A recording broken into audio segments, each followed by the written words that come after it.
ನನ್ನ ಹೆಸರು ರವಿ. ನಾನು ಮೈಸೂರು ಹೊರವಲಯದ ಒಂದು ಸಣ್ಣ ಕಾಲೇಜಿನಲ್ಲಿ ಓದುತ್ತಿದ್ದೆ. ನಾನು 3ನೇ ವರ್ಷದ ವಿದ್ಯಾರ್ಥಿ. ನನಗೆ ಮಕ್ಕಳಿಂದ ಹಿಡಿದು ದೊಡ್ಡವರ ತನಕ ಸಹಾಯ ಮಾಡುವುದು ಇಷ್ಟ. ಕಾಲೇಜಿಗೆ ಹೋಗುವ ದಾರಿಯಲ್ಲಿ ಒಂದು ಚಿಕ್ಕ ಲೈಬ್ರರಿ ಇತ್ತು. ಅಲ್ಲಿ ಪ್ರತಿ ಬೆಳಿಗ್ಗೆ ಪುಸ್ತಕಗಳ ವಾಸನೆ, ದೀಪದ ಮೃದುವಾದ ಬೆಳಕು ಮತ್ತು ಮೌನದ ಸೌಂದರ್ಯ. ಆ ಲೈಬ್ರರಿಯನ್ನು ನೋಡಿಕೊಳ್ಳುತ್ತಿದ್ದವರು ಅನುರಾವ್. ಎಲ್ಲರೂ ಅವರನ್ನು ಅನು ಆಂಟಿ ಎಂದೇ ಕರೆಯುತ್ತಿದ್ದರು. ಅವರು 38 ವರ್ಷದ ವಿಧವೆ. ಅವರ ಮುಖದಲ್ಲಿ ಸದಾ ಸೌಮ್ಯ ನಗು, ಆದರೆ ಕಣ್ಣಿನ ಆಳದಲ್ಲಿ ಕರಗದ ನೋವಿನ ಛಾಯೆ. ಗಂಡ ಶಾಂತನು ಅನಾರೋಗ್ಯದಿಂದ ತೀರಿದ ನಂತರ ಅವರು ತಮ್ಮ ಬದುಕನ್ನು ಒಂಟಿತನದ ಗಾಳಿಯಲ್ಲಿ ಸಾಗಿಸುತ್ತಿದ್ದರು. ಲೈಬ್ರರಿಯಲ್ಲಿ ಸಹಾಯಕ್ಕೆ ಯಾರೂ ಇರದೆ ಪ್ರತಿದಿನ ಎಲ್ಲ ಕೆಲಸಗಳನ್ನು ಅವರೊಬ್ಬರೇ ಮಾಡುತ್ತಿದ್ದರು. ಒಂದು ದಿನ ಮಳೆ ಜೋರಾಗಿ ಸುರಿಯುತ್ತಿತ್ತು. ನಾನು ಲೈಬ್ರರಿಗೆ ಹೋದಾಗ ಅನು ಆಂಟಿ ಭಾರವಾದ ಪುಸ್ತಕದ ಶೆಲ್ಫ್ ಒಬ್ಬರೇ ಎತ್ತಲು ಯತ್ನಿಸುತ್ತಿದ್ದರು. ಶೆಲ್ಫ್ ಬಿದ್ದ ಹಾಗೆ ಆಗುವ ಕ್ಷಣದಲ್ಲಿ ನಾನು ಓಡಿ ಬಂದು ಹಿಡಿದೆ. ಆಂಟಿ, ನಿಮ್ಮ ಕೈಗೆ ಗಾಯ ಆಗ್ತಿತ್ತು, ಹೇಳಿದ್ದರೆ ನಾನು ಇದ್ದೇನಲ್ವಾ ಎಂದೆ. ಅವರು ಮೊದಲ ಬಾರಿ ಎದೆಯೊಳಗಿನ ಬೆವರನ್ನು ಒರೆಸಿಕೊಂಡರು. ಅವರ ಕಣ್ಣಿನಲ್ಲಿ ಕೃತಜ್ಞತೆಗೆ ಜೊತೆಯಾಗಿ ನವಿರಾದ ನಗು. ಆ ದಿನದಿಂದ ನಾನು ಪ್ರತಿದಿನ ಕಾಲೇಜಿನ ನಂತರ ಲೈಬ್ರರಿಗೆ ಹೋಗಿ ಪುಸ್ತಕಗಳನ್ನು ಅರೇಂಜ್ ಮಾಡುವುದು, ಕ್ಲೀನ್ ಮಾಡುವುದು, ಕಂಪ್ಯೂಟರ್ ಎಂಟ್ರಿ ಎಲ್ಲ ಸಹಾಯ ಮಾಡುತ್ತಿದ್ದೆ. ನಾವಿಬ್ಬರೂ ನಿಧಾನವಾಗಿ ಮಾತನಾಡಲು ಶುರು ಮಾಡಿದೆವು. ಪ್ರೀತಿ, ನೋವು, ಕನಸು ಎರಡು ಹೃದಯಗಳು ಒಬ್ಬರನ್ನೊಬ್ಬರು ಅರ್ಥಮಾಡಿಕೊಳ್ಳಲು ಆರಂಭಿಸಿದವು. ನಮ್ಮಿಬ್ಬರ ನಡುವೆ ಗೌರವದಿಂದ ಕೂಡಿದ ಒಳ್ಳೆಯ ಸ್ನೇಹ ಬೆಳೆಯಿತು. ಒಂದು ಸಂಜೆ ಲೈಬ್ರರಿ ಮುಚ್ಚುವ ಸಮಯ. ಅನು ಆಂಟಿ ಹೆಜ್ಜೆ ಹಾಕಲಾರದಷ್ಟು ದುರ್ಬಲವಾಗಿದ್ದರು. ನಾನು, ನೀವು ಒಬ್ಬರೇ ಬದುಕುತ್ತಿದ್ದೀರಾ? ಮಾತನಾಡೋರಿದ್ದಾರಾ? ಅವರಿಗೆ ಕಣ್ಣಿನಲ್ಲಿ ನೀರು ತುಂಬಿತು. ಅನು ಆಂಟಿ, ಒಂಟಿತನ ಕಷ್ಟ, ಆದರೆ ಯಾರನ್ನೂ ತೊಂದರೆ ಮಾಡೋಕೆ ಆಗೋಲ್ಲ ಅನ್ನಿಸುತ್ತದೆ. ನಾನು ಶಾಂತವಾಗಿ ಹೇಳಿದೆ, ಒಂಟಿತನ ತೊರೆಯೋಕೆ ಸ್ನೇಹಿತರು ಸಾಕು. ನೀವು ನನಗೆ ಲೈಬ್ರರಿ ಶಿಕ್ಷಕಿ ಮಾತ್ರ ಅಲ್ಲ, ನನ್ನ ಜೀವನದಲ್ಲಿ ಸ್ಫೂರ್ತಿ. ಆ ಮಾತು ಕೇಳಿದ ಅನು ಆಂಟಿಯ ಹೃದಯ ನಿಶ್ಚಲವಾಯಿತು. ಅವರು ನನ್ನನ್ನು ತಬ್ಬಿಕೊಂಡು ಅತ್ತರು. ಅವರು ತಬ್ಬಿಕೊಂಡಾಗ ನನಗೆ ಅವಳ ಮೈ ಬಿಸಿ ಶಾಖದಿಂದ ಕರೆಂಟ್ ಹೊಡೆದಂಗೆ ಆಯಿತು. ನನ್ನ ತುಣ್ಣೆ ನಿಗರುತ್ತಿತ್ತು. ಆಗಲೇ ಅಂದುಕೊಂಡೆ, ಇವರನ್ನು ಒಮ್ಮೆಯಾದರೂ ಅನುಭವಿಸಬೇಕು ಅಂತ. ಹಾಗೆ ಜಟಾಕ ಹೊಡುಕೊಂಡು ಆಂಟಿ ಗುಂಗಲ್ಲೇ ಮನಗಿಕೊಂಡೆ. ಒಂದು ರಾತ್ರಿ ಹೆಚ್ಚಿನ ಮಳೆಯ ನಂತರ ವಿದ್ಯುತ್ ಹೋಟಿಬಿಟ್ಟಿತು. ಲೈಬ್ರರಿ ಕತ್ತಲಾಗಿ ದೀಪದ ಹೊಳೆಯಲ್ಲಿ ನಾವಿಬ್ಬರೂ ಕುಳಿತಿದ್ದೆವು. ತಣ್ಣನೆಯ ಗಾಳಿ ಬೀಸುತ್ತಿತ್ತು. ಹಾಗೆ ಮಾತನಾಡುತ್ತಾ ಕುಳಿತಿದ್ದಾಗ ನನ್ನ ಕೈ ಅವರ ಕೈಗೆ ಟಚ್ ಆಯಿತು. ನಾನು ಮೊದಲೇ ಟ್ರ್ಯಾಕ್ ಪ್ಯಾಂಟಲ್ಲಿ ಇದ್ದೆ. ನನ್ನ ತುಣ್ಣೆ 7 ಇಂಚಾಯಿತು. ನಾನು ಹೇಗೋ ಕಷ್ಟಪಟ್ಟು ಕೂತಿದ್ದೆ. ಆಗ ನನ್ನ ತಲೆಯಲ್ಲಿ ಏನೇನೋ ಓಡಲಾರಂಭಿಸಿತು. ಆಂಟಿ ತಿಕ್ಕನ ನೆನಪಿಸಿಕೊಂಡರೆ ಅಲ್ಲೇ ಕೆಯ್ಯೋಣ ಅನಿಸುತ್ತೆ. ಹಾಗೆ ನನ್ನ ತುಣ್ಣೆನ ಕಂಟ್ರೋಲ್ ಮಾಡಿಕೊಂಡೆ. ಸ್ವಲ್ಪ ಟೈಮ್ ಆದ ಮೇಲೆ ಒಮ್ಮೆಲೆ ಆಂಟಿ ನನ್ನ ಹತ್ತಿರ ಬಂದು ಒಂದು ಪುಸ್ತಕ ಓದಲು ಕೊಟ್ಟರು. ನಾನು ಓದಲು ಚಾಲು ಮಾಡಿದಾಗಲೇ ಗೊತ್ತಾಗಿದ್ದು ಅದು ಸೆಕ್ಸ್ ಪುಸ್ತಕ ಎಂದು.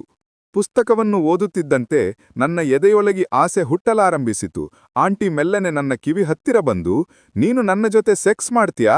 ನನ್ನ ಗಂಡ ಸತ್ತು ಹೋದ ಮೇಲೆ ನಾನು ದಿನಾಲೂ ಬರೀ ಬಟ್ಟಿಂದ ಮತ್ತು ಪ್ಲಾಸ್ಟಿಕ್ ತುಣ್ಣೆಯಿಂದ ನನ್ನ ತುಲ್ಲನ್ನು ಸಮಾಧಾನ ಮಾಡ್ಕೋತಾ ಇದ್ದೀನಿ ಎಂದು ಕೇಳಿದಳು. ನೀನು ನನಗೆ ತುಂಬ ಹತ್ತಿರವಾದವನು.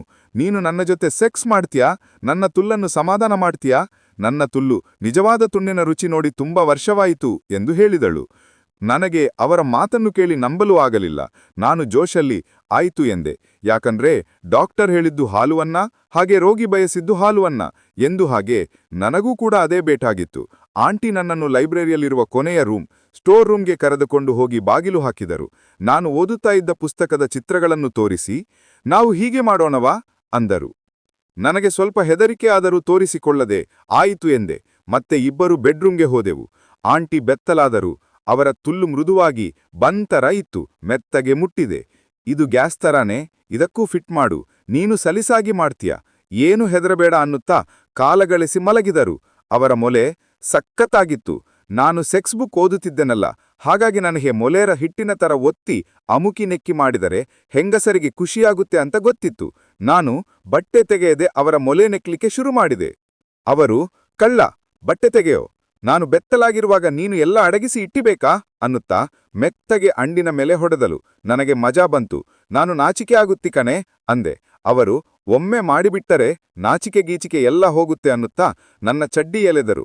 ಅದರಲ್ಲಿ ಕಾಜಾ ಇಲ್ಲ. ನನ್ನ 7 ಇಂಚಿನ ರಾಡ್ ಅವರ ಕೈಗೆ ಸಿಕ್ಕಿತು. ಅದನ್ನು ಹಾಗೆ ಸವರಿಸ್ತಾ, ಏನಿದು, ದೊಡ್ಡ ಗಂಡಸರಿಗಿಂತ ದೊಡ್ಡದಿದೆ ಅನ್ನುತ್ತಾ ಒತ್ತಿದರು. ಮತ್ತೆ ನನಗೆ ಅವರ ಮೆತ್ತನೆ ತುಲ್ಲು ಮುಟ್ಟಬೇಕು ಅನಿಸಿತು. ಒಂದು ಬೆರಳನ್ನು ತುಲ್ಲಿನ ಒಳಗೆ ಹಾಕಿದರೆ ಅದು ಜಾರುತ್ತಾ ಆಳಕ್ಕೆ ಹೋಯಿತು. ಜಾರುವ ತುಲ್ಲು ಬೆಚ್ಚಗಾಗಿ ಬೊಂಬಾಟಿತ್ತು. ಮತ್ತೆ ಆಂಟಿ ಮೇಲೆ ಬಾ, ಅದನ್ನು ಕೇದ್ಬಿಡು ಅನ್ನುತ್ತಾ ನನ್ನ ತಮ್ಮನ ದೇಹದ ಮೇಲೆ ಎಳೆದುಕೊಂಡರು. ನಾನು ಸ್ವರ್ಗದಲ್ಲೇ ಇದ್ದೆ. ಮತ್ತೆ ತುಲ್ಲಿಗೆ ಹೇಗೆ ತುಣ್ಣೆ ನುಗ್ಗಿಸುವುದು ಎಂದು ಯೋಚಿಸುತ್ತಾ ಇರುವಾಗ ಅವರು ನನ್ನ ತುಣ್ಣೆನ ಹಿಡಿದು ತುಲ್ಲುಬಾಯಲ್ಲಿ ಇಟ್ಟುಕೊಂಡು ಒತ್ತು ಅಂತ ಕುಂಡಿಯ ಮೇಲೆ ಕೈ ಹಾಕಿದರು. ನಾನು ಜೋರಾಗಿ ಒತ್ತಿದೆ. ಸುಮಾರು ಅರ್ಧ ಭಾಗ ಒಳಗೆ ಹೋಗಿರಬಹುದು. ಬಹಳ ಬಿಸಿ, ಜಾರಿಕೆ, ಮೃದು ವಸ್ತು ಹಿಡಿದ ತರ ಆಗಿತ್ತು. ಮತ್ತೆ ಅವರ ಕೆನ್ನೆ ಕಿವಿಯೆಲ್ಲ ನೆಕ್ಕುವ ಮನಸ್ಸಾಯಿತು. ಇನ್ನೂ ಒಳಗೆ ಹಾಕು, ಪೂರ ಹಾಕು ಅಂತ ಅವರು ಮತ್ತೆ ಹೇಳಿದಾಗ ನಾನು ಇನ್ನೂ ಬಲವಾಗಿ ಒತ್ತಿದ್ದೆ. ನನ್ನ ದೊಡ್ಡ ಬೀಜದವರೆಗೂ ಆಂಟಿಯ ತುಲ್ಲಿನಲ್ಲಿ ಇತ್ತು. ನನಗೆ ಹಾಯ್ ಹಾಯ್ ಅನಿಸ್ತಾ ಇತ್ತು. ಅವರಿಗೂ ಆಹಾ ಅನ್ನುವ ತರ ಆಗಿತ್ತು. ಮತ್ತೆ ಅವರು ಸ್ವಲ್ಪ ಹೊರಗೆ ತೆಗೆದು ಒಳಗೆ ಹಾಕು ಅಂದರು. ನಾನು ತೆಗೆಯುವಾಗ ಸ್ವಲ್ಪ ಮಾತ್ರ, ಪೂರ ಹೊರಗೆ ತೆಗೆಯಬೇಡ ಅಂದರು. ನಾನು ಸ್ವಲ್ಪ ಹೊರಗೆ ತೆಗೆಯುವುದು, ಒಳಗೆ ಒತ್ತುವುದು ಮಾಡುತ್ತಾ ಇದ್ದೆ. ನನ್ನ ತಮ್ಮ ಬಿಸಿ ಪೈಪಿನಲ್ಲಿ ಹಾಕಿದ ತರ ಸಲೀಸಾಗಿ ಆಡತೊಡಗಿತ್ತು. ಮತ್ತೆ ಇವಾಗ ಇನ್ನೂ ಸ್ವಲ್ಪ ಹೊರಗೆ ತೆಗೆದು ಮತ್ತೆ ಒತ್ತು ಅಂದರು. ನಾನು ಸುಮಾರು 1-2 ಇಂಚು ಹೊರಗೆ ತೆಗೆಯುವುದು ಮತ್ತೆ ತುಲ್ಲೊಳಗೆ ನುಗ್ಗಿಸುವುದು ಮಾಡುತ್ತಾ ಇದ್ದೆ. ಇಬ್ಬರು ಬೆವರುತ್ತಾ ಆಹಾ ಅನ್ನುತ್ತಾ ಇದ್ದೆವು. ಆದರೆ ನಿಲ್ಲಿಸುವ ಮನಸ್ಸಿಲ್ಲ. ಬಹಳ ಸುಖ ಅನಿಸ್ತಾ ಇತ್ತು. ಹಾಗೆ ಸ್ವಲ್ಪ ಹೊತ್ತು ಮಾಡುವಾಗ ಇದನ್ನೇ ಕಣೋ ಕೆಯ್ಯುವುದು ಅನ್ನುವುದು, ಮಜಾ ಇದೆ ತಾನೇ ಅಂದರು. ಇದೇ ಅನ್ನುತ್ತಾ ಮುಂದುವರೆಸಿದೆ. ಸುಮಾರು ಹೊತ್ತಾಗುವಾಗ ನನ್ನ ತುಣ್ಣಿನಿಂದ ರಸ ಬಂತು. ಅದು ಆಂಟಿಯ ತುಲ್ಲು ತುನ್ನಿಸಿತು. ಮತ್ತೆ ಅವರು ನನ್ನ ಆಹಾ ಅನ್ನುತ್ತಾ ಬಲವಾಗಿ ತಬ್ಬಿದರು. ಅವರಿಗೂ ಸೋರಿತು. ಇಬ್ಬರು ಸ್ವರ್ಥ ಹೊತ್ತು ಹಾಗೆ ಮಲಗಿದ್ದು ಸುಧಾರಿಸಿಕೊಂಡೆವು. ಮತ್ತೆ ತುಣ್ಣೆ ತುಲ್ಲುಗಳನ್ನು ಬಿಡಿಸಿಕೊಂಡೆವು. ಆಂಟಿ, ಈ ಥರ ಸುಖ ಸಿಗದೆ ಬಹಳ ದಿನ ಆಗಿತ್ತು ಅಂದರು. ನನ್ನ ಬದುಕಿನಲ್ಲಿ ಮತ್ತೆ ಸುಖವನ್ನು ತಂದಿದ್ದು ನೀನು, ಧನ್ಯವಾದಗಳು ಎಂದು ಮತ್ತೆ ಆಂಟಿ ನನಗೆ ತುಂಬಾ ಕಿಸ್ ಮಾಡಿ ನಾಳೆನೂ ಬಾ ಅಂತ ಹೇಳಿದರು. ನಾನು ಖುಷಿಯಾಗಿ ಒಪ್ಪಿದೆ. ಹೀಗೆ ದಿನಾಲೂ ನಾವಿಬ್ಬರು ಯಾರಿಗೂ ಗೊತ್ತಾಗದ ಹಾಗೆ ಲೈಬ್ರರಿಯಲ್ಲಿ ಕೈದಾಡ